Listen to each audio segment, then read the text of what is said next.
As Krusty the Clown said, hey, hey, and happy Friday.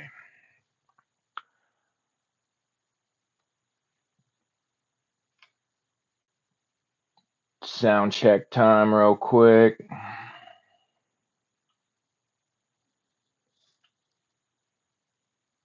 Oh, come on.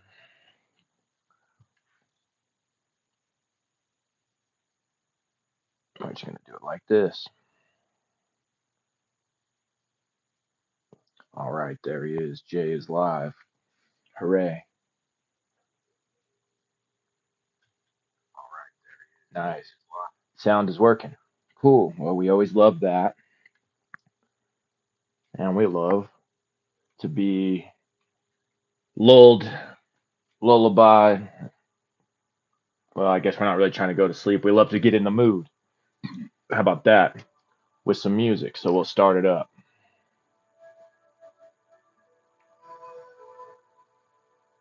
And I hope you're all having a magnificent Friday, a magnificent whatever day it is that you are coming across this. So I made a critical decision, a business decision, we could say. I mean, not really. This isn't really a business. We're in the business, we're in the business of doing work. So the decision I made was that before we get into that other HGA text, I think it would actually be very wise to do one other at least of these Crowley Libers. And so that's why the caption today says Bhakti, because we're going to read Crowley's book that is essentially Bhakti Yoga. It's about devotion, and I think that's going to be very important, along with what we've already studied and read and hopefully been putting into practice, all of you.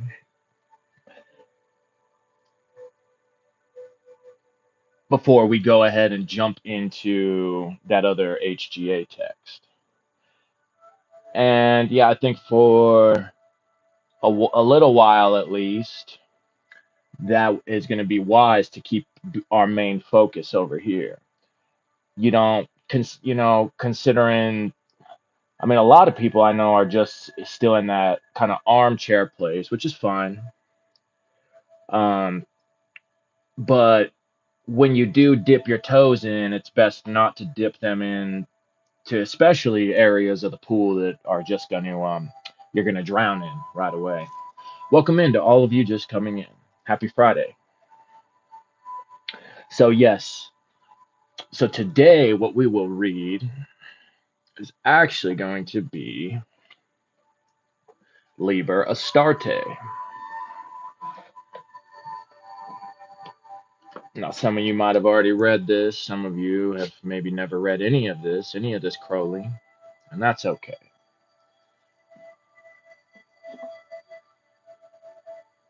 Because you're going to get a chance to here and now with me. So, Liber Astarté. And yes, I know, I am well aware that many people consider how the demon Astaroth from the Goetia is just the goddess Astarte demonized. Oh, that's just what the Christian church did, and yada, yada, yada. Yeah, sure. To a certain degree, for sure. Amo Raleigh Azizi. What's up? Welcome in. So yeah, to a certain degree. So what that should really emphasize is, or what how do I want to say this? These spirits can have different forms. So if you're going to work with the goddess Astarte, work with the goddess Astarte. If you're going to work with the demon Astaroth, once you're at the level, you could and should work with that. If again that's what you're directed to from the big G, then work with the demon Astaroth. You know what I mean? But before we get cracking in, this one here being this Bhakti, being this book on, he says it right here at the beginning, of uniting yourself to a particular deity.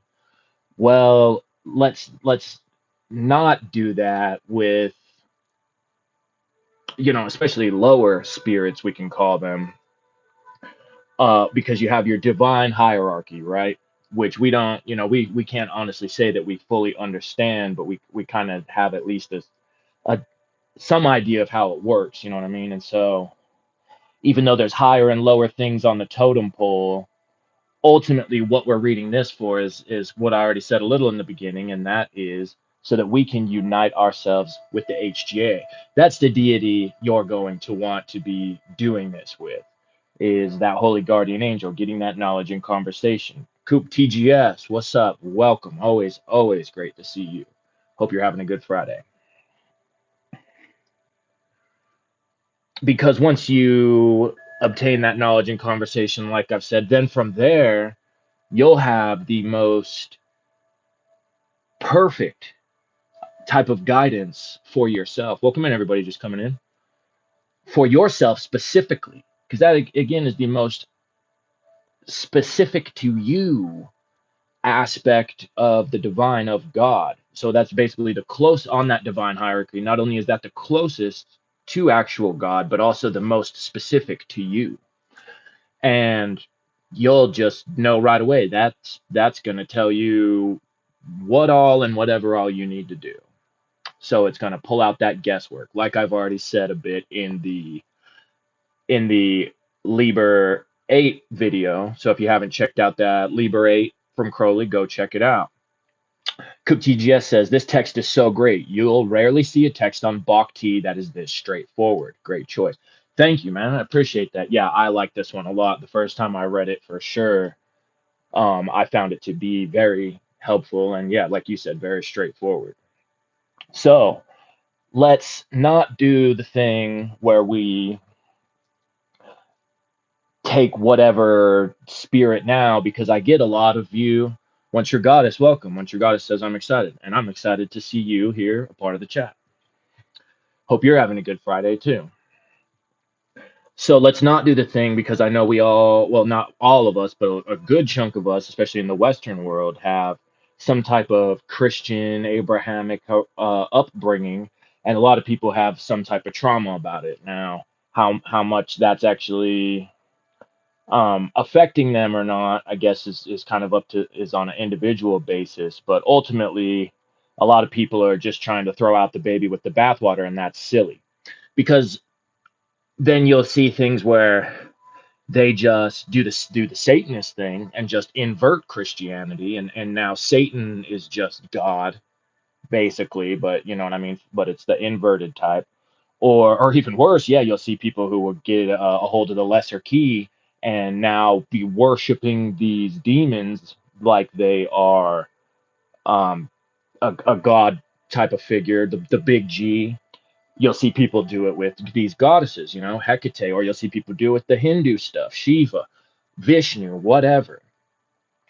And let's not do that with this. I mean, if you understand symbols, then you would understand that in the West, the very best symbol you could use to put, if you need to put a face on your HGA, is gonna be Jesus. The haters don't want to hear it, but it's just the way it is. But if you can kind of, as a placeholder, put the goddess Hecate, or put the goddess Astarte, or put Shiva, Vishnu, whatever, and use that as a placeholder for your HGA, then that's going to be that's going to be fine, because then once you actually achieve the knowledge and conversation, well, now you're just going to know, your angel will communicate certain things to you, which it'll probably show you a certain type of form. It's probably going to communicate a name for you, and all this type of stuff. So until that comes, you're fine to use certain deities or images, whatever, as kind of symbols, even numerology, whatever. If you've got your certain, like, lucky numbers, like we've talked about, then you could, you'll start to see the different ways that your angel's already communicating to you. It's always been communicating to you. It is ever reaching down to you, hoping that you'll please just reach back up. So we're going to make that our focus. And I think I've said about all I need to say. before we can get ripping. Coop TGS says, worshiping Goisha. I was there when I started out. LOL. Well, you know what, man? That's fine. I I work with those spirits for sure. Um, but I guess I was a little more lucky in not necessarily putting them in that predicament. You know what I mean? I kind of um, I guess you could say I kind of sort of. I mean, obviously my understanding grew, but I still kind of understood what was meant to be done by working with these spirits. And again, I started working with those spirits, which it's really easy to do. All you got to do is hop on anywhere online, and everybody will be like, "Go Isha this, go Isha that, summon demons, do demon stuff." You know what's so very demonic? That exact thing. So I got to that from the big G. You know what I mean? I'm a big, huge fan of prayer. Any magicians out there who aren't praying regularly to whatever you want to call it. You don't want to call it God, that's fine. If you want to call it source, if you want to call it the creator, whatever, um, you should be praying to that for guidance. You know what I mean? And that's sort of how I came upon Goetia and all that, because I actually started out my path as a pretty right hand path type of magician. The first couple years of magic were certainly more along those lines of right hand path, and then at a certain point through those prayers, through that guidance, I got just guided straight to those type of spirits and that type of work. And I was even like, "Are you sure? Or are you sure?" But yeah, they were sure. You know what I mean? And now, after having a handful of years of doing that type of work, I can see why. Yeah, they were sure, but also it's no joke. It's definitely not beginner stuff. You know what I mean? Like I said about the HGA thing, that's kind of the magical equivalent of getting your high school diploma, and that Goetia or Enochian or any of that is going to be university, actually more like grad school type level work. You know what I mean? So, all right then. Coop says, yeah, EA quitting got me when I was young. LOL. Travis gave me the right footing. Yeah, Trav's awesome in that sense for sure. He definitely is a blessing, I think, in a lot of our lives. And I mean, EA isn't as bad as I think a lot of people make him out to be, but still, he does lay a lot of traps, which I don't think he necessarily does intentionally. Again, it's just, talk about demonic. That you start to really understand words like demonic, words like angelic, and just what comes tied in with those type of things the more you practice and do this work. Mothra, welcome, great to see you. But all right then, now that that's been said, and Coop, I'm glad that you've gotten on the right footing. That's beneficial. I think Trav could probably say the same, you know what I mean? That maybe initially he got, you could say, you know what I mean? I was certainly blessed that through that guidance, one of the very first people I ever encountered, who has still to this day just been an awesome friend, awesome dude, and a good teacher, and who hasn't charged me a cent. um other, I mean, I've paid for consultation with him at one point, but other than that, hasn't charged me a cent, you know what I mean? For just the countless pieces of invaluable information I've gotten from him. And so that's kind of another thing that, looking back, it shows me like, okay, yeah, I was supposed to go this route. The big G guided me correctly accordingly, because that dude helped me from very easily just falling into all of the silliness you see out there. You know what I mean? He would make me earn it, that's for sure. So but I'm grateful for that even too, you know. All right then. Take a drink and let's get going. Oh, one other thing I was going to bring up real quick. So from the reading yesterday in Liber, in the beginning I did that little example of the clairvoyance tarot thing. And so on my second poll, I had guessed Four of Cups, but it was actually the moon. So when you're documenting this, that one was actually a prime example of you might want to actually do like 3 columns in your notebook. And so I have a column of what you guess the card is, a column of what the card actually turns out to be, but a third column to see if there is some kinds of like overlap or correspondences. So I said 4 of Cups. Well, that is still the moon in Cancer. So in that, and then I pulled the moon trump card. So there's that moon overlap a little bit. And also you could say there's still that element of water. So I would make those kind of notes, still say wrong, but right in these ways. But hey, that's just me. And Coop TGS says those who don't get stuck in those dead ends are on the right path for sure. And Mothra says, Coop, I agree. We into the right stuff. Facts. Yeah, most of the people I see frequenting these groups are for sure got their heart in the right place, their head in the right direction. And I'm so grateful that you guys come and hang out here with me. All right, now let's get started. Liber Astarté, vel Barilli or Barilli, subfigura CLXXV. So that's 150, 60, 75, 175. These, I'll say real quick too, these numberings and stuff, for anybody who isn't super familiar with all this, isn't necessarily in order. So you don't want to, like, I don't know, like Crowley didn't put these in like a numerical order of how they're supposed to be followed. A lot of this is kind of examples of geometric type of stuff. And so that's why he chose some of those numbers. All right, let's do it. This is the book of uniting himself to a particular deity by devotion. Considerations before the threshold. First, concerning the choice of a particular deity. This matter is of no import, so be it that thou choose one suited to thine own highest nature. See, right there. So we're going HGA over here on this channel. If you're somebody who's already achieved that knowledge and conversation, and I'm talking hard because they talk about hard contact and soft contact. Now I've had soft contact with mine for quite a while, but I've decided that I'm going all out. I'm going Abra Melon, you know what I mean? And I'm gonna just put in all my effort into actually beholding this angel and getting that full entire knowledge and conversation. And so I'm going to invite all of you along to do the same. But if you already have, then give us your tips, give us your pointers, pop in the chat, don't be shy.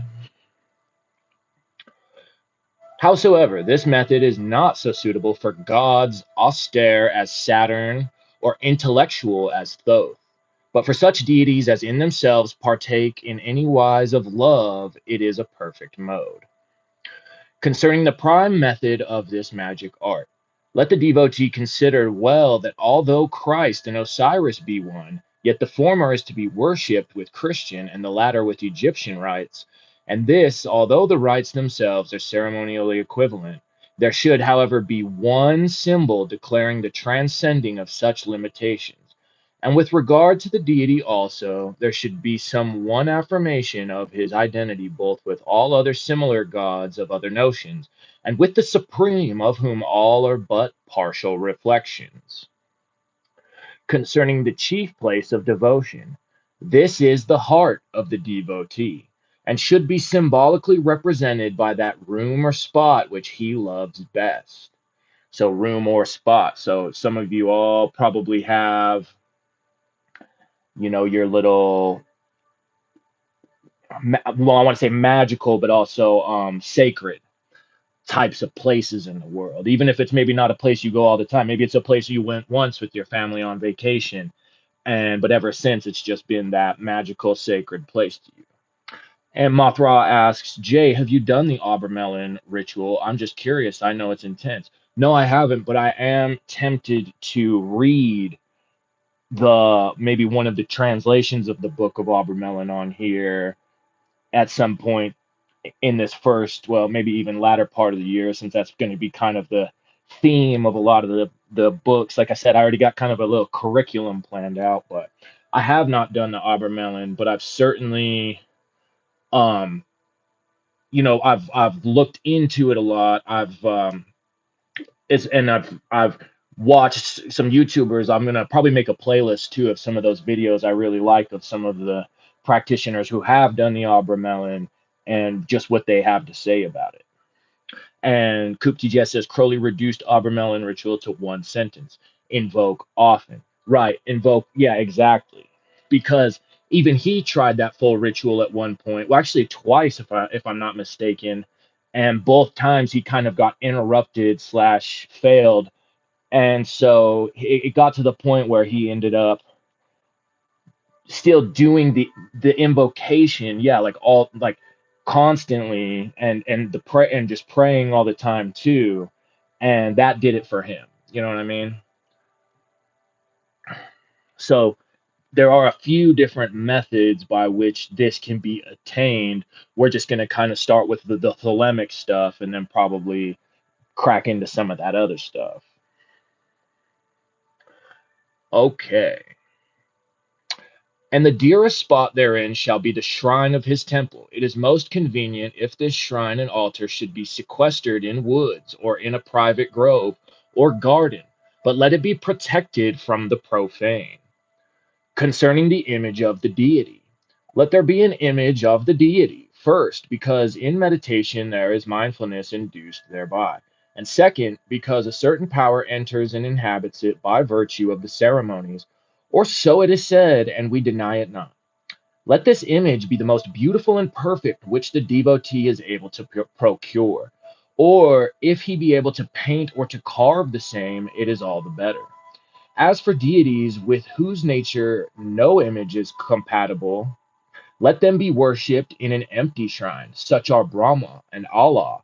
Also, some post captivity conceptions of Jehovah. Sick. Further, concerning the shrine, let this shrine be furnished appropriately as to its ornaments, according to the book 777, with ivy and pine cones, that is to say, for Bacchus, and let lay before him both grapes and wine. So also for Ceres, let there be corn and cakes, or for Diana, moonwort and pale herbs, and pure water. Further, it is well to support the shrine with talismans of the planets, signs, and elements appropriate, but these should be made according to the right ingenium of the philosophus by the light of the book 777 during the course of his devotion. It is also well, nevertheless, if a magic circle with the right signs and names be made beforehand.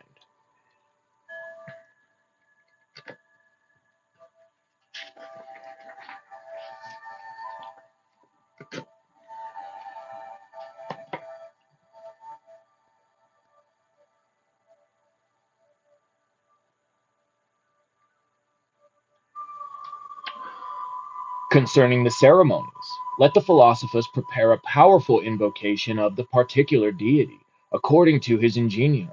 Let it consist of these several parts. First, an imprecation as of a slave unto his lord. Second, an oath as of a vassal unto his liege. Third, a memorial as of a child to his parent. Fourth, an orison as of a priest unto his God. Fifth, a colloquy as of a brother with his brother. Sixth, the conjuration as of a friend with his friend. Seventh, a madrigal as of a lover to his mistress. And mark well that the first should be of awe, and the second of fealty, the third of dependence, the fourth of adoration, the fifth of confidence, the sixth of comradeship, the seventh of passion. Coop says, if you're interested, you should go with the Abramelin ritual translated by Stephen Guth. It's much more accurate and complete than Mathers. Yeah, that's the one I was planning to do, was that more newer, updated one than probably the Mathers one. Even though for a longest time everybody just went off that Mathers one, but I guess we're blessed to be in a time that has where some of these things have been translated and better versions have come out. It's unfortunate because now that a lot of that's happened, it's turned out that some of what Mathers, I mean, I guess most of what Mathers translated, it was kind of not the best, we could say. And Mothra, yeah, that one does have a foreword by Duquette, for sure. So that's another reason why I think we might go ahead and do that one. It's just a bit of a longer read. That's like over a 300-page book. So that one will probably it'll be a little bit of a mission, but I think it'd be a mission well worth the effort. You know what I mean? Okay, let's see. So on here, 7. Further concerning the ceremonies. Let then this invocation be the principal part of an ordered ceremony.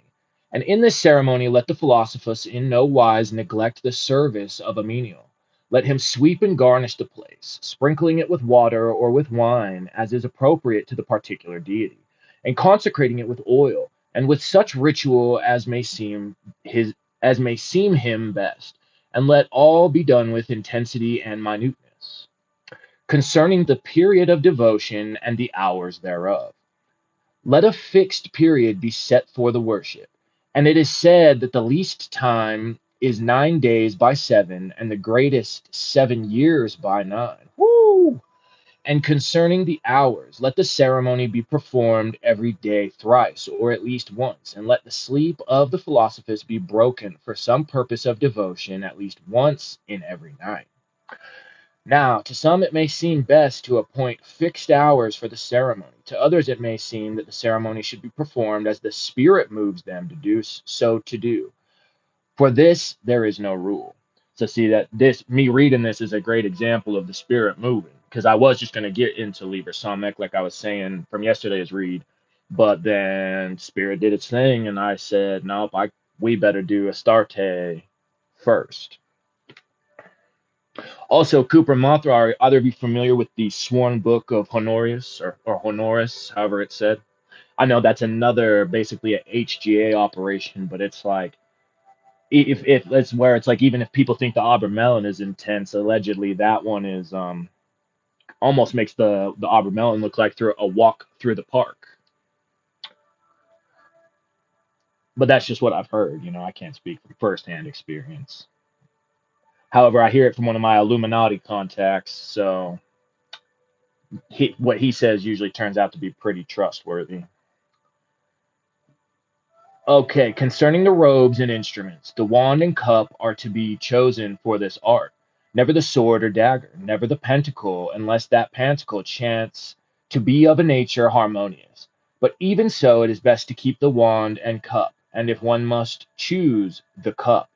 And that's because the Holy Grail, baby.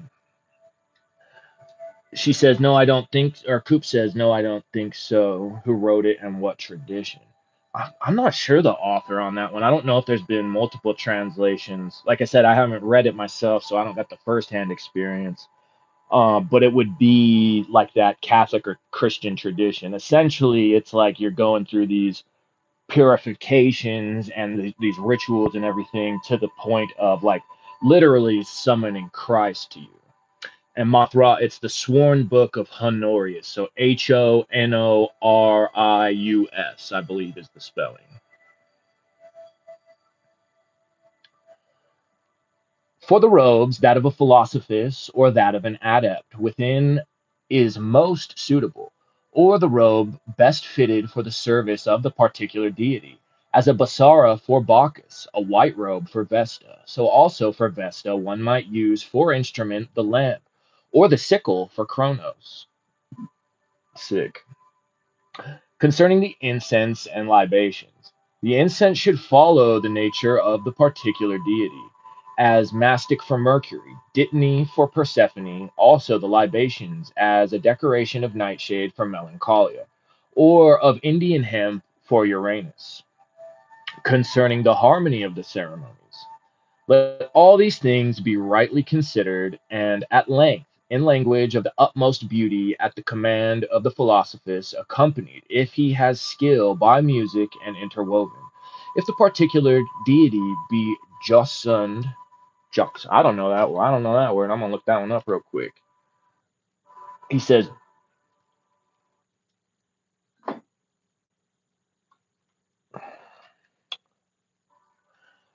marked by or suggestive of high spirits and lively mirthfulness, a poet could not but be gay in such a jocund or joss yeah, it's jocund company. Sick. Okay. So he says, if the particular deity be jocund with, then do it with dancing. I don't know how many of you ever experienced that when you're in ritual, if you just kind of all of a sudden you just feel that urge to start dancing. And all being carefully prepared and rehearsed. Let it be practiced daily until it be wholly rhythmical with his aspiration and, as it were, a part of his being. Concerning the variety of the ceremonies, now seeing that every man differeth essentially from every other man, albeit in essence he is identical, let also these ceremonies assert their identity by their diversity. For this reason do we leave much herein to the right ingenium of the philosophers, which means just means your personal genius, your own, your own little personal spark of genius. And Mothra says, I'm drawing a blank. What's the thelemic version of the HGA invocation? It's in Liber Astarté, which we'll read. I'm probably at the very next after this. I might sprinkle in one more of the little shorties, but I mean, I might even do that at the end of this. Yeah, Samek is the one, which is basically just Crowley's spin on the bornless ritual or the headless ritual. But it's sick, and in Liber Astarté, it's great because he really breaks down a lot of what all it's actually trying to say. So it makes it can actually really then make it that much more powerful. You know what I mean? Because to just rattle off invocations and maybe kind of grasping some of it, but also stuff where you're just like, what does this even mean? What is this even saying? So he gives you that insight, and it's sick. Okay, read that one. Concerning the life of the devotee, first let his way of life be such as is pleasing to that particular deity. Thus, to invoke Neptune, let him go a fishing. But if Hades, let him not approach the water that is hateful to him. So that's where whatever symbol, whatever deity you decide to use for your HGA, or if you feel that you're advanced, disciplined enough that you can really just go off yourself, you know what I mean? Um, but maybe those highest best aspects of yourself. So if you kind of were to paint an image, you could do the little NLP, the swish technique, where you have the image of you now, and then you see an image of you when you're just at your very best, on top of your game. Maybe if you whatever you feel that is, say you vape, for example, but you see that best image of you is you, where vaping isn't included on top of whatever else it might be. Then use doing that swish technique and just like first taking the first image and now like swishing that other one over top of it, and doing that a few times in the mind to where you kind of really lock it in. That's where AI can also be an awesome tool, because you could like take an image of yourself and put it in a prompt to where, I don't know, just whatever type of attributions. That's also, I've said before, but I'll say again, that's also part of where the Baldale comes from my name, is because I'm also a Tolkien fan. And I kind of see the elves as a symbol of like one of the closest things to the creator, so to speak. You know what I mean? They beheld the light of the trees. From for my fellow Tolkien fans, they were a part of the first original world before you could say they even fell, quote unquote, to Middle Earth, and that doesn't mean that any of the other creations aren't equally as divine or pure, but just if you're a Tolkien fan, you'll know what I'm saying.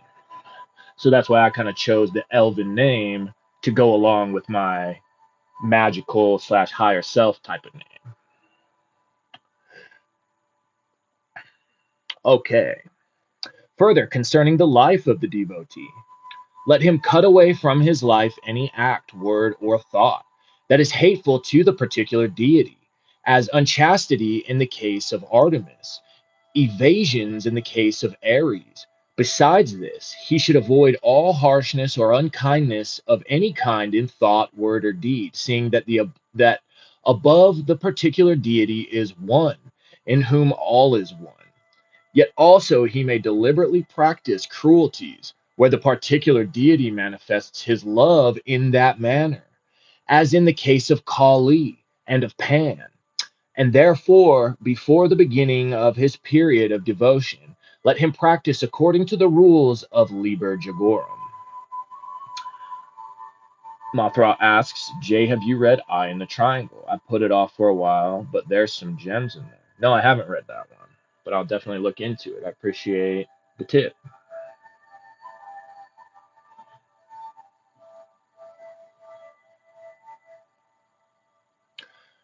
Okay, further concerning the life of the devotee. Now, as many are fully occupied with their affairs, let it be known that this method is adaptable to the necessities of all.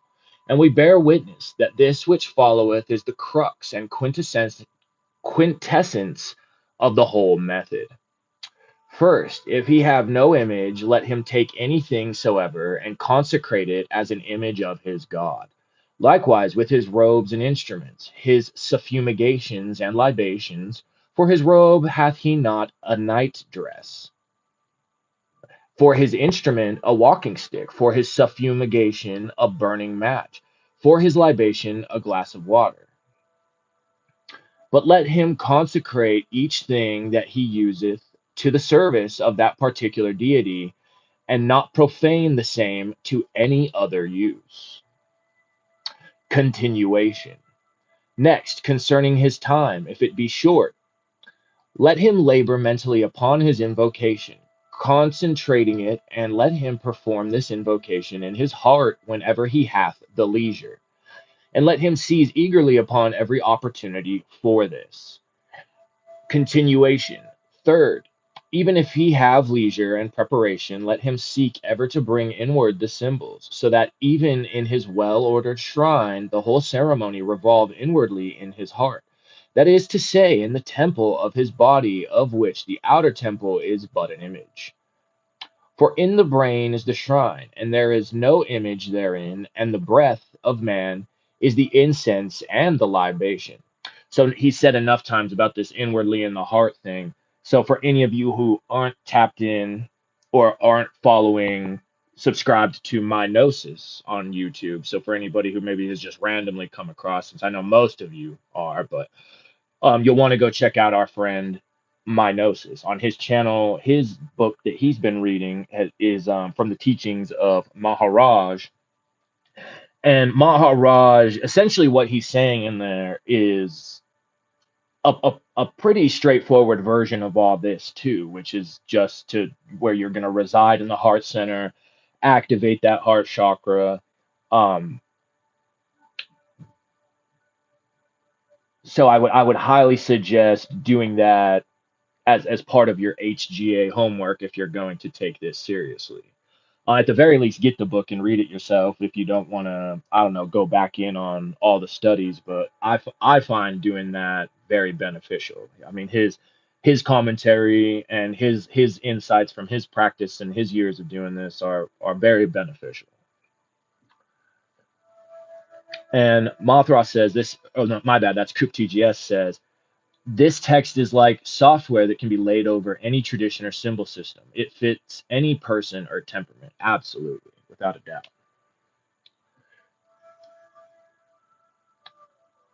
Okay, I read 17. Oh, except for this last part, I don't think I did. For in the brain is the shrine, and there is no image therein. Oh, yeah, I did. And the breath of man is the incense and the libation. Continuation, further concerning occupation.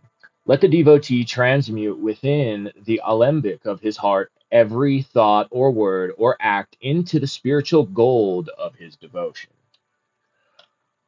And where he was talking Liber Jagorum, yeah, that's Liber 3. So I read that one. Go check that one out. That's one of our first Crowley Libers we read, and hopefully you've all been practicing on. I've certainly been staying firm on the disciplines and teachings of that one. And some days my wrist is a lot sorer than others from the rubber band. That's for sure. Oh, and my Illuminati buddy gave me a very good tip too. You know those pens that'll shock you? He said that that's what he did for when he was really going hard on Liber 3. I said, that's brilliant, man. And Kuptiye says Bhakti is like the bridge to the heart, most definitely. So that's why we already did Swami Vivekananda's Bhakti Yoga on this channel. Go check that out too if you haven't already. And why we're definitely doing this one here from Crowley. Because as Coop already said, this is just such a great interpretation of Bhakti. Oh, did I don't think I did. Nope. Okay. So, as thus eating, let him say, I eat this food in gratitude to my deity that hath sent it to me, in order to gain strength for my devotion to him. Or sleeping, let him say, I lie down to sleep, giving thanks for this blessing from my deity, in order that I may be refreshed for new devotion to him. Or reading, let him say, I read this book that I may study the nature of my deity, that further knowledge of him may inspire me with deeper devotion to him. Or working, let him say, I drive my spade into the earth that fresh flowers, fruit or not or whatnot, may spring up to his glory, and that I, purified by toil, may give better devotion to him, or whatever it may be that he is doing. Let him reason it out in his own mind, drawing it through circumstance and circumstance to that one end and conclusion of the matter. And let him not perform the act until he hath done this. As written in Liber 7, chapter 5, every breath, every word, every thought, every deed is an act of love with thee. The beat of my heart is the pendulum of love. The songs of me are the soft sighs. The thoughts of me are very rapture. And my deeds are the myriads of thy children, the stars and the atoms. And remember well that if thou wert in truth a lover, all this wouldst thou do of thine own nature without the slightest flaw or failure in the minutest part thereof. So yeah, if you're naturally that lover, you got that in you, which I know from conversations with some of you for sure that's the case. That's how you're going to want to treat this. You're going to want to treat this pursuit of your HJ of the deity like you would if you, I don't know, if you encountered a person that you got to know them, you got to talk to them, you got to date them. They're just, the minute you gaze upon them, you say, holy heck, who is that person and how do I get to know that person? That's how you're going to want to approach this. And remember well that if thou, oh wait, I said that already. Concerning the lections, let the philosophus read solely in his copies of the holy books of Thelema during the whole period of his devotion. But if he weary, then let him read books which have no part whatever in love, as for recreation. But let him copy out each verse of Thelema which bears upon this matter, and ponder them, and comment thereupon. For therein is a wisdom and a magic too deep to utter in any other wise. Yeah, so even some of those books you might want to read in your free time, like Tolkien, whatever it might be, comic books, even whatever, you'll find that once you really have a good grasp of the esoteric stuff, that there's just so much that can be taken from things that you wouldn't think it that are up those alleys. You know what I mean? It's it's really all around you all the time, but that's what they mean by the have the eyes to see, the ears to hear. Concerning the meditations, herein is the most potent method of attaining unto the end. For him who is thoroughly prepared, being purified by the practice of the transmutation of deed into devotion, and consecrated by the right performance of the holy ceremonies. Yet herein is danger.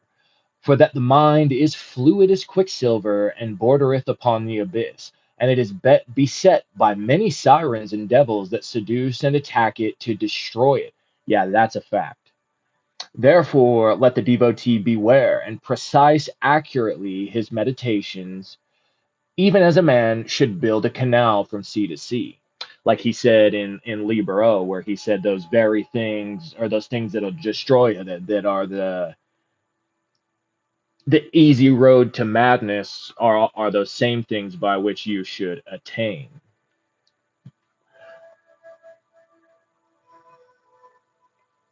Continuation. Let then the philosophist meditate upon all love that hath ever stirred him. There is the love of David and of Jonathan, and the love of Abraham and Isaac, and the love of Lear and Cordelia, and the love of Damon and Pythias, and the love of Sappho and Athens, and the love of Romeo and Juliet, and the love of Dante and Beatrice, and the love of Paolo and Francesca, and the love of Caesar and Lucrezia Borgia, and the love of Alcassin and Nicolette, and the love of Daphnis and Chloe, and the love of Cornelia and Gaius Gracchus, and the love of Bacchus and Ariadne, and the love of Cupid and Psyche, and the love of Endymion and Artemis, and the love of Demeter and Persephone, and the love of Venus and Adonis, and the love of Lakshmi and Vishnu, and the love of Shiva and Bhavani or Shakti, and the love of Buddha and Ananda, and the love of Jesus and John, and many more. Right, because you also say Jesus and Mary Magdalene, um, Lakshmi and Vishnu for sure, but especially in the Rama and Sita incarnation. And even the Gemini twins for sure are that same type of love.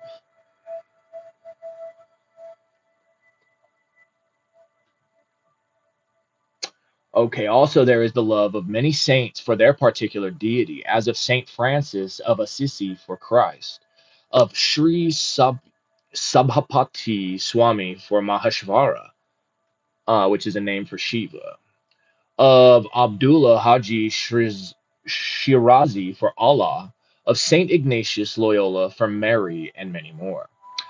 Now do thou take one such story every night, and enact it in thy mind, grasping each identity with infinite care and zest. And do thou figure thyself as one of the lovers, and thy deity as the other. Thus do thou pass through all adventures of love, not omitting one. And to each do thou conclude, how pale a reflection is this of my love for this deity. Or even the I would talk also not just for Rama, but Hanuman's devotion and love for Rama. It's just so single pointed. It's just it like on in the Bhakti Yoga video I said that's why his image is there. He's like the poster boy of Bhakti. Yet from each shalt thou draw some knowledge of love, some intimacy with love, that shall aid thee to perfect thy love. Thus learn the humility of love from one, its obedience from another, its intensity from a third, its purity from a fourth, its peace from yet a fifth. So then thy love being made perfect, it shall be worthy of that perfect love of his. Further concerning meditation. Moreover, let the philosophist imagine to himself that he hath indeed succeeded in his devotion, and that his Lord hath appeared to him, and that they converse as may be fitting. Concerning the mysterious triangle. Now then, as three cords separately may be broken by a child, while those same cords duly twisted may bind a giant, let the philosophist learn to entwine these three methods of magic into a spell. To this end, let him understand that as they are one, because the end is one, so are they one, because the method is one, even the method of turning the mind toward the particular deity by love in every act. And lest thy twine slip, here is a little cord that wrappeth tightly round and round all, even the mantra or continuous prayer. Concerning the mantra or continuous prayer. Let the philosophers weave the name of the particular deity into a sentence short and rhythmical. As for Artemis, oh great, he's got Greek. I can't read Greek. He's got the translation. Thanks, Crowley. I came upon Artemis.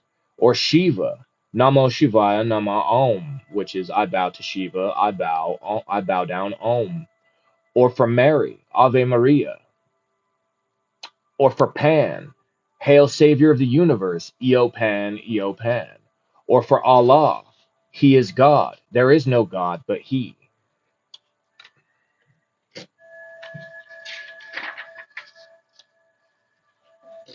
Let him repeat this day and night without cessation mechanically in his brain, which is thus made ready for the advent of that Lord and armed against all other. Concerning the active and the passive, let the philosophist change from the active love of his particular deity to a state of passive awaiting, even almost a repulsion, the repulsion not of distance, but of sublime modesty. As it is written, Liber LXV, chapter 2, verse 59, I have called unto thee, and I have journeyed unto thee, and it availed me not. Verse 60, I awaited patiently, and thou wast with me from the beginning. Then let him change back to the active until a veritable rhythm is established between the states, as it were the swinging of a pendulum.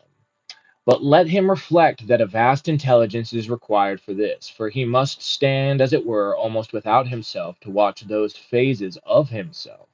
And to do this is a high art, and pertaineth not altogether to the grade of philosophers. Neither is it of itself helpful, but rather the reverse, in this especial practice. Concerning silence, Mothra says they saw the proper way to pronounce Yod He Vav He is inhale, exhale. Each breath is an invocation and devotion to God. Absolutely. Thank you for that contribution to the chat. Absolutely. Very good. Thank you.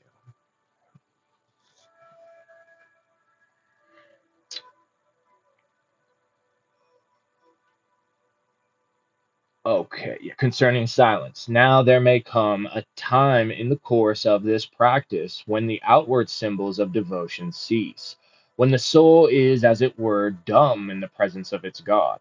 Mark that this is not a cessation, but a transmutation of the barren seed of prayer into the green shoot of yearning. This yearning is spontaneous, and it shall be left to grow, whether it be sweet or bitter. For oftentimes it is as the torment of hell in which the soul burns and writhes unceasingly. Yet it ends, and at its ends continue openly thy method. Concerning dryness. Another state wherein at times the soul may fall is this dark night. And this is indeed purifying in such depths that the soul cannot fathom. It is less like pain than like death, but it is but it is necessary. It is the necessary death that comes before the rising of a body glorified. Most definitely. This state must be endured with fortitude, definitely, and no means of alleviating it may be employed. It may be broke, yeah, because it's important to feel the stuff. I mean, that's another reason why we're here doing the human thing, right? Is because that's one of the only ways, as far as anybody knows, that you can really experience these things in these ways. You know what I mean? So even if you have the wisdom to understand this too shall pass, you still want to feel it while you're there. You don't want to just be, oh, what's the word I'm looking for? You don't want to just be trying to push it aside, you know what I mean? Rejecting it basically. You want to allow yourself to go through the emotions, to go through the how much it sucks, you know what I mean? Because it will suck. Oh, it will suck. And no means of alleviating it may be employed. It may be broken up by the breaking up of the whole method and a return to the whole or a return to the world without. This cowardice not only destroys the value of all that has gone before, but destroys the value of the oath of fealty that thou hast sworn, and makes thy will a mockery to men and gods. Yeesh. Concerning the deceptions of the devil, note well that in this, I'm going to take a drink because that one's a little longer. I'm going to take a drink real quick before we get in those deceptions of the devil.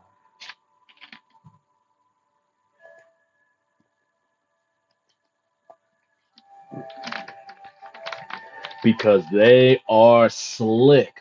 Let me tell you, they don't call him the father of lies for nothing. Note well that in this state of dryness, 1,000 seductions will lure thee away. Also, 1,000 means of breaking thine oath in spirit without breaking it in letter. Against this thou mayest repeat the words of thine oath aloud again and again until the temptation be overcome. Also, the devil will represent to thee that it were much better for this operation that thou do thus and thus, and seek to affright thee by fears for thy health or thy reason. Or he may send against thee visions worse than madness. Against all this there is but one remedy, the discipline of thine oath. So then thou shalt go through ceremonies meaningless and hideous to thee, and blaspheme shalt thou against thy deity and curse him. And this mattereth little, for it is not thou. So be that thou adhere to the letter of thine obligation. For thy spiritual sight is closed, and to trust it is to be led unto the precipice and hurled therefrom. Coop says, all the sorrows are but as shadows. They pass and are done, but there is that which remains. Liber Al. Facts. Great contribution to the chat. Appreciate it. All right, further of this matter. Now also subtler than all these terrors are the illusions of success. For one instant self-satisfaction or expansion of thy spirit, especially in this state of dryness, and thou art lost. For thou mayest attain the false union with the demon himself. Beware also of even the pride which rises from having resisted the temptations. Yeah, definitely. Jeez. They don't call it their great work for nothing. But so many and so subtle are the wiles of Karanzan that the whole world could not contain their enumeration. The answer to one and all is the persistence in the literal fulfillment of the routine. Beware then, last, of that devil who shall whisper in thine ear that the letter killeth, but the spirit giveth life, and answer, except a corn of wheat fall into the ground and die, it abideth alone. But if it die, it bringeth forth much fruit. Yet shalt thou also beware of the disputation with the devil, and pride in the cleverness of thine answers to him. Therefore, if thou hast not lost the power of silence, let it be first and last employed against him. Concerning the inflaming of the heart. Now learn that thy methods are dry one and all. Intellectual exercises, moral exercises, they are not love. Yet as a man, rubbing two dry sticks together for long, suddenly found a spark, so also from time to time will true love leap unasked into thy meditation. Yet this shall die and be reborn again and again. It may be that thou hast no tinder near. In the end shall come suddenly a great flame and devouring, and burn thee utterly. Now of these sparks, and of these splutterings of flame, and of these beginnings of the infinite fire, thou shalt thus be aware. For the sparks thy heart shall leap up, and thy ceremony or meditation or toil shall seem of a sudden to go of its own will. And for the little flames, this shall be increased in volume and intensity. And for the beginnings of the infinite fire, thy ceremony shall be caught up unto ravishing song. And thy meditation shall be ecstasy, and thy toil shall be a delight exceeding all pleasures thou hast ever known. And of the great flame that answereth thee, it may not be spoken, for therein is the end of this magic art of devotion. Considerations with regard to the use of symbols. It is to be noted that persons of powerful imagination, will, and intelligence have no need of these material symbols. There have been certain saints who are capable of love for an idea as such without it being otherwise than degraded by idolizing it, to use this word in its true sense. Right, so that's why I'm again going to recommend you to go check out the book read My Gnosis is doing, because he straight up says that most people need that, though it's kind of the more advanced people that, most people, and he puts it as symbolizing that this is actually in the heart center, in the heart, and so kind of visualizing the heart, the inside part of the chest and all of that. but so other people can be fine with doing it with something formless. So that's going to be kind of an individual thing for you to figure out. Thus, one may be impassioned of beauty without even the need of so small a concretion of it as the beauty of Apollo, the beauty of roses, the beauty of Attis. Such persons are rare. It may be doubted whether Plato himself attained to any vision of absolute beauty without attaching it to material objects in the first place. A second class is able to contemplate ideals through this veil. A third class need a double veil and cannot think of the beauty of a rose without a rose before them. For such is this method of most use. Yet let them know that there is this danger therein, that they may mistake the gross body of the symbol for the idea made concrete thereby. Yup. And Alan Watts even said, well, I don't know if he got it from somewhere else, but I know I heard it from him first. Symbols are a good servant, but a bad master. Considerations of further danger to those not purged of material thought. Let it be remembered that in the nature of the love itself is danger. The lust of the satyr for the nymph is indeed of the same nature as the affinity of quicklime for water on the one hand, and of love for of Ob for Amma on the other. So also is the triad Osiris, Isis, Horus like that of a horse, mare, foal, and of red, blue, purple. And this is the foundation of correspondences. But it were false to say Horus is a foal, or Horus is purple. One may say Horus resembles a foal in this respect, that he is the offspring of two complementary beings. Further of this matter, so also many have said truly that all is one, and falsely that since the earth is that one, and the ocean is that one, therefore the earth is ocean. Unto him good is illusion, and evil is illusion. Therefore good is evil. By this fallacy of logic are many men destroyed. Yeah, that's worth rereading, that one right there. Unto him good is illusion. Actually, I'm going to reread that whole thing. So also many have said truly that all is one, and falsely that since earth is that one, and ocean is that one, therefore earth is ocean. Unto him good is illusion, and evil is illusion. Therefore good is evil. By this fallacy of logic, many men are destroyed. Moreover, there are those who take the image for the God, as who should say, my heart is in Tifereth, and an adeptus is in Tifereth.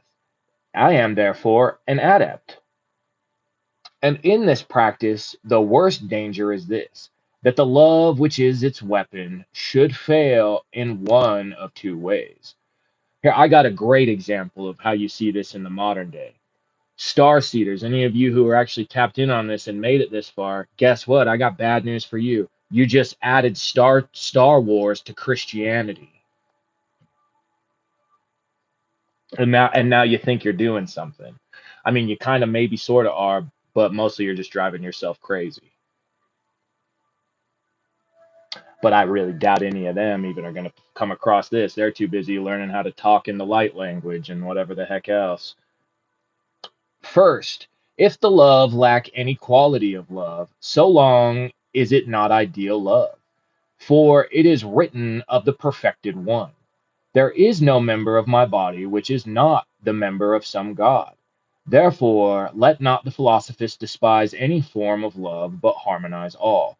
As it is written in Liber Lxi, 30, in verse 32. So therefore, perfection abideth not in the pinnacles or in the foundation, but in the harmony of one with all.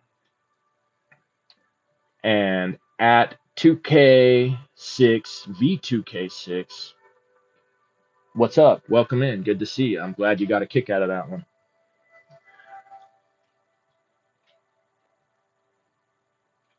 Second, if any part of this love exceed, there is disease therein.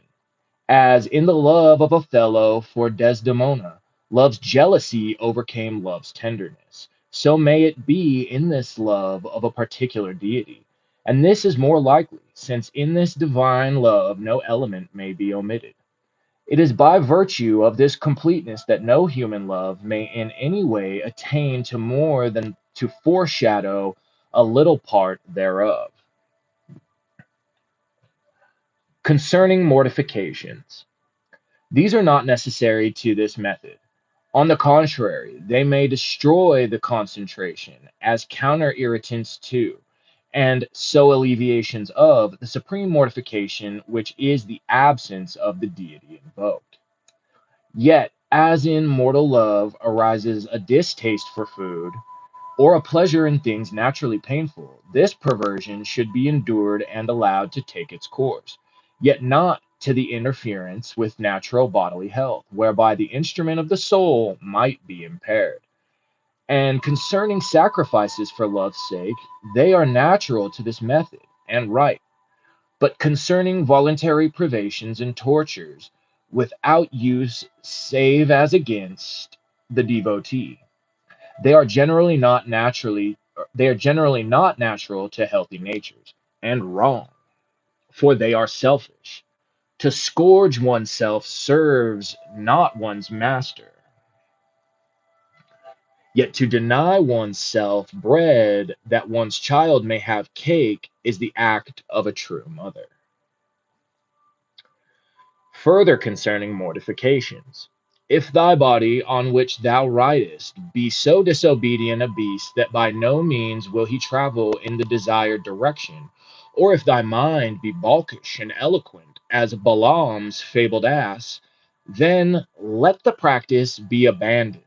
Let the shrine be covered in sackcloth, and do thou put on habits of lamentation and abide alone. And do thou return most austerely to the practice of Liber Jugorum. So again, that's Liber 3. Go check that out. Really, go check that out and get going. See, I did my best to kind of do this in an order that you'll find in my Crowley playlist that is going to be the order you kind of want to go in and start working in and through. But I get it. A lot of people want to just, hop right in before they learn to swim. Learn to swim. Do yourself a favor. Testing thyself by a standard higher than that hitherto accomplished, and punishing infractions with a heavier goad. Nor do thou return to thy devotion until that body and mind are tamed and trained to all manner of peaceable going. Concerning minor methods adjuvant in the ceremonies. 1. Rising on the plains. By this method mayest thou assist the imagination at the time of concluding thine invocation. Act as taught in Liber O, by the light of Liber 777. So, yep, we did Liber O already too, and he did talk about that. You'll want to go check that out for sure. Concerning minor methods adjuvant in the ceremonies. 2. Talismanic magic. If you didn't check out the Ophiel book I read on talismanic magic, well, you're going to want to do that too. Having made by thine ingenium a talisman or pantacle to represent the particular deity, and consecrated it with infinite love and care, do thou burn it ceremonially before thy shrine, as if thereby giving up the shadow for the substance. But it is useless to do this unless thou do really in thine heart value the talisman beyond all else that thou hast. Concerning minor methods adjuvant in the ceremonies. 3. Rehearsal. It may assist if the traditional history of the particular deity be rehearsed before him. Perhaps this is best done in dramatic form. This method is the main one recommended in the Exercitios Espirituales of St. Ignatius, whose work may be taken as a model. All right, good to know. Let the philosophers work out the legend of his own particular deity, and apportioning days to events, live that life in imagination, exercising the five senses in turn as occasion arises. concerning minor matters adjuvant in the ceremonies. 4. Duress, he says, and by that he means hardness, solidity, stiffness. This method consists in cursing a deity recalcitrant as threatening ceremonially to burn the blood of Osiris and to grind down his bones to powder. This method is altogether contrary to the spirit of love, unless the particular deity be himself savage and relentless, as Jehovah or Kali. Damn, you never thought you'd see the two of them in a sentence together, huh? In such a case, the desire to perform constraint and cursing may be the sign of the assimilation of the spirit of the devotee with that of his God, and so in advance to the union with him. Concerning the value of this particular form of union or samadhi, all samadhi is defined as the ecstatic union of subject and object in consciousness, with the result that a third thing arises which partakes in no way of the nature of the two. It would seem at first sight that it is of no importance whatever to choose an object of meditation. For example, the samadhi called Atmadarshana might arise from simple concentration of the thought on an imagined triangle or on the heart. Hey, hey, hey, hey. We already talked about that.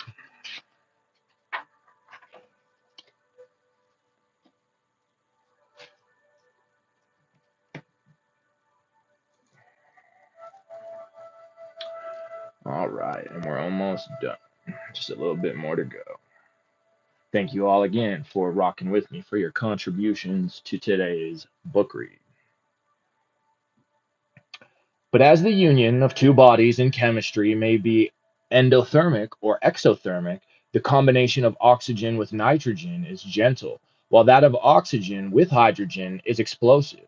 And as it is found that the most heat is disengaged as a rule by the union of bodies most opposite in character, and that the compound resulting from such is most stable, so it seems reasonable to suggest that the most important and enduring samadhi results from the contemplation of the object most opposite to the devotee.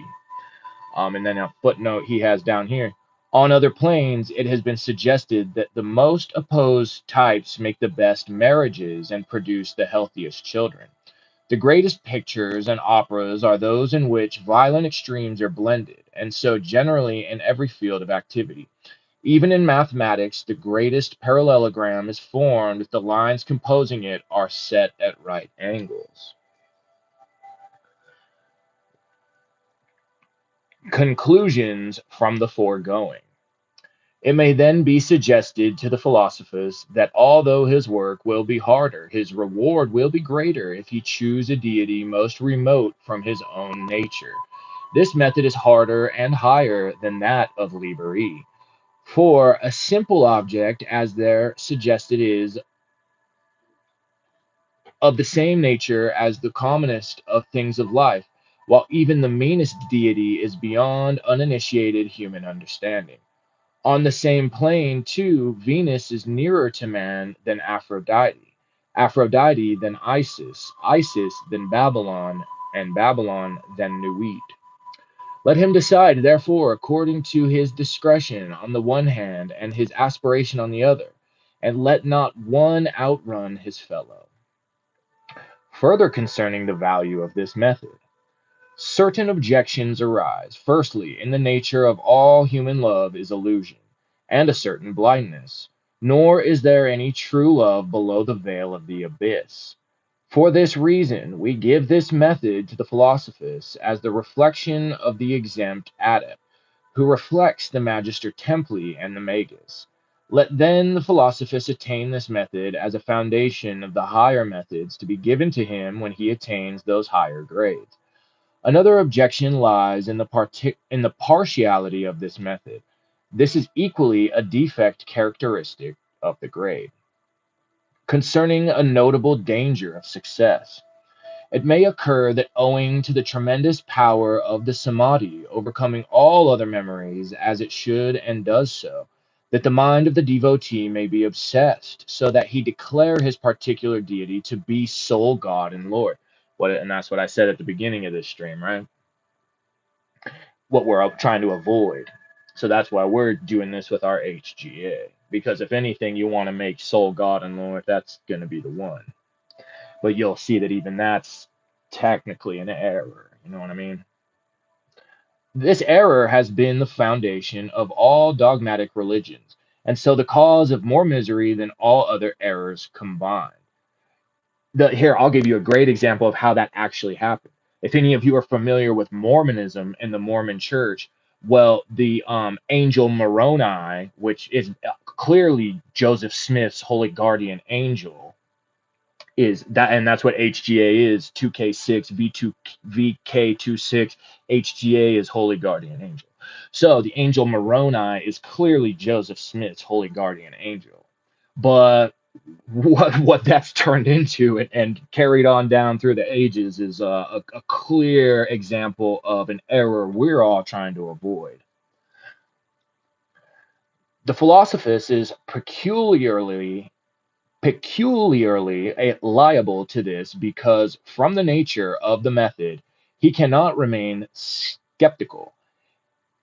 He must for the time believe in his particular deity, but let him, 1, consider that this belief is only a weapon in his hands, 2, affirm sufficiently that his deity is but an emanation or reflection or eidolon of a being beyond him, as was said in paragraph 2.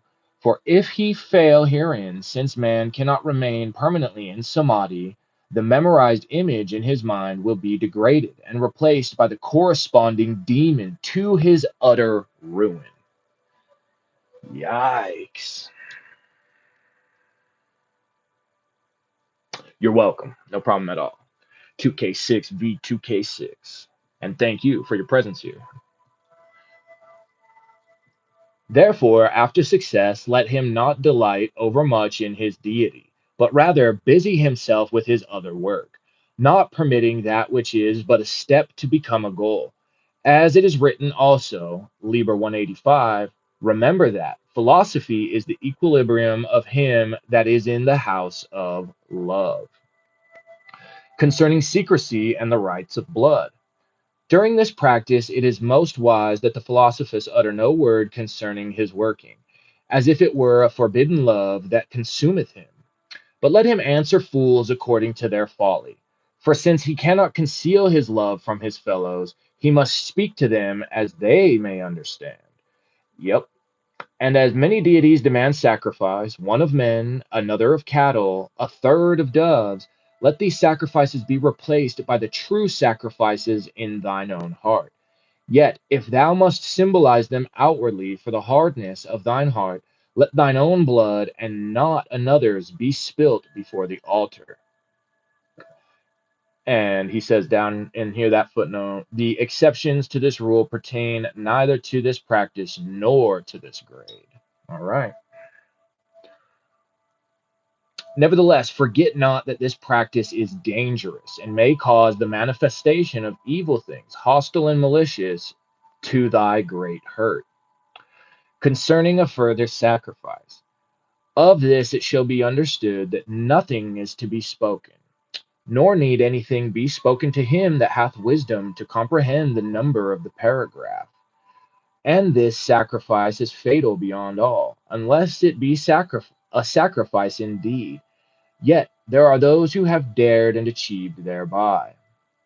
Concerning yet a further sacrifice. Here it is spoken of actual mutilation. Such acts are abominable, and while they may bring success in this method, form an absolute bar to all further progress. And that, yeah, like they say, it might have been Dion Fortune that said, I can't remember who it was that said, the magician masters the demons, whereas the witch, I think they use, for lack of a better term, the witch lets the demon master him or her.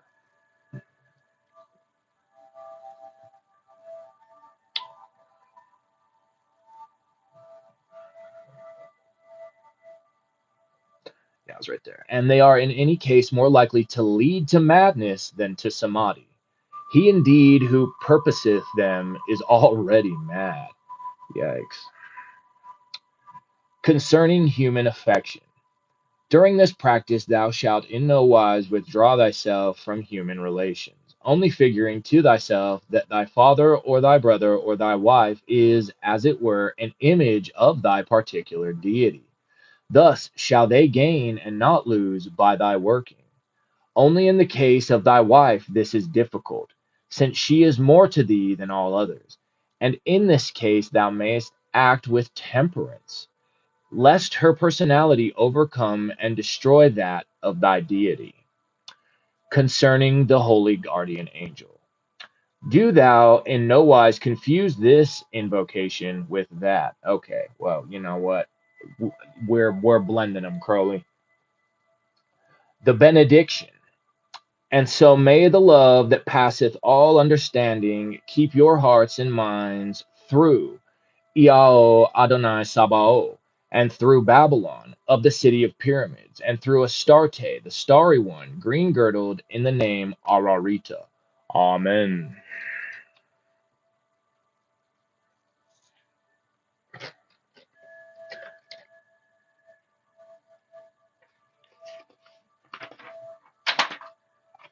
All right, that gives us Liber RV. I'm tempted to, because I want to read this one at some point or another anyway, but we have gone a little long today. But I want to read Liber Het because I feel that it's very important along with this too. Maybe I'll just come in like tonight, or I'll come in real soon and just do that one on its own. So that way it'll just be a quickie, and then that way we can kind of keep them in their individual places.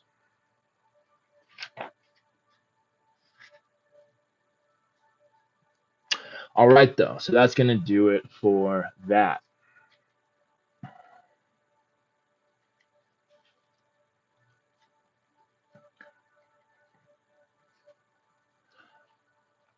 So Crowley's saying that do not confuse the holy guardian angel, or do not confuse that invocation with this. That's how he worded it, right? Right. That's why we are just we're using this method partially, but in the holy guardian angel type of way. That deity is our holy guardian angel. That's our goal here. But you know, say you're somebody who wants to do this with a particular deity, you don't care about the holy guardian angel. Well, guess what? Now you've got the sauce. But one way or another, what you're going to need in order to obtain that, or in order to just succeed in general, is the Bhakti, which is what that's teaching right there. So we have accomplished it. I hope you've all enjoyed this reading. That's a very good one for sure.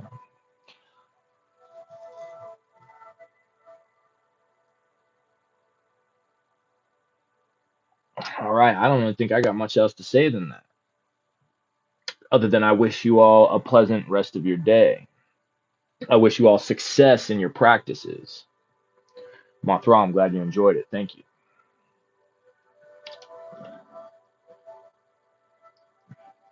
Don't be in a rush. You know what I mean? Rome wasn't built in a day, as they say. Don't be afraid to start in the beginning and to start with the more simple stuff. The stuff even he recommended in that one, starting with some of the other levers we've already gone over, making sure you have a real solid control over yourself, your mind, your actions, your speech, all of that from Liber 3, having your direct focus, your ability to maintain stillness, to maintain focus, to sit in meditation, all of that. And then especially practicing things with the pentagram, hexagram rituals, all of that. Build yourself up. I mean, that's what they'd have you do if you were to join one of these groups, whether you join a Thelemic group, whether you join the Golden Dawn. They're not, they're not just going to tell you to jump right into the more intermediate or advanced stuff right away. They're going to have you start as a beginner. So don't be ashamed. Don't be afraid to be a beginner. I was watching another video today, and in the comments, I saw somebody talking about How they had been in the armchair for about 15 years before only about a year or so ago actually starting to practice. And see, that's fine, whatever. But I would certainly recommend getting going a lot more. I mean, myself, I even was in the armchair for, I mean, not that long, maybe 6 months, not even that. Probably it was really just like a few months before I just said, I'm just gonna start doing it. But I get it, there's all kinds of warnings, all kinds of things to be want to make sure you have dialed in, you know what I mean, before actually getting going. But I think we have so far covered that. And so if you haven't started, get started. Please. You're gonna be so grateful you did. That's what that person said. I don't think I said that part where they said, maybe I did, how they were so grateful that they had finally got started, even after all that time in the armchair. No shame, because you too will be the same type of grateful. Okay, well, all of your presence is a blessing. All of your contributions have been fire today, so I appreciate that as well. I hope you all have a good Friday evening, or whatever it is whenever you come across this. I hope you all feel inspired to get in touch with that most divine aspect of yourself. As Coop and I were already saying, the invoke often, and Crowley also said, inflame thyself in prayer. So whether you write your own invocation of the HGA, whether you use the Bornless ritual, Liber Astarté, those invocations, which they're more or less the same, just kind of some of the names change a little. There's just like little modifications, but doing that steadily. If you want to mix in the deity aspect, go right ahead. But again, understand the symbols, understand what's really beneath it all. Do your best to really understand what's going on here. And that book read from Gnosis will help that a ton too. So again, shout out to him, and check out what he's got going on over on his channel. Okie dokie. So much love to you all. This has been Jay Baldale. This has been Liber Astarté. And I will see you next for we'll do that quickie on a Liber Het, but that's just gonna be one of those ones that's like 10 minutes. I mean, that's like a page and a half, 2 pages. And so the next main reading is we will jump into Liber Psalmic. That's kind of a longer one. So we might be looking at like a 2 to 3 hour stream on that one. But that's all right. I know you all aren't scared. I know you're all in it for the long haul. You're putting in that work. So that's incredible. You're all incredible. This life is incredible. Don't be hating on life. You're here for a reason. And it's a beautiful life. Find that place. Like he said, find that place that's your sacred place, your happy place, your holy place. And use that as your inner temple, your place where you're going to connect with this most divine aspect of yourself, this HGA. Okay, you guys, if you're new and you enjoy this, be sure to hit a like, share, and subscribe. Otherwise, that's going to do it. Bye-bye.